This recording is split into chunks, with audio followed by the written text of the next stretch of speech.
Welcome my new viewers. Also that this video fix cannot review TikTok profile. Don't skip video, solve your issue. So guys, simply first of all open your TikTok app. After this click profile icon. Now tap on right corner three lines and tap on setting and privacy.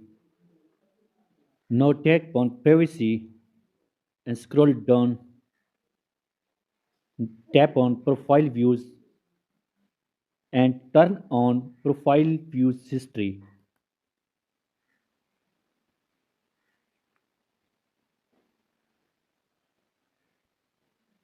And go back. So this is the video guys. For more videos please subscribe our channel. Thanks for watching.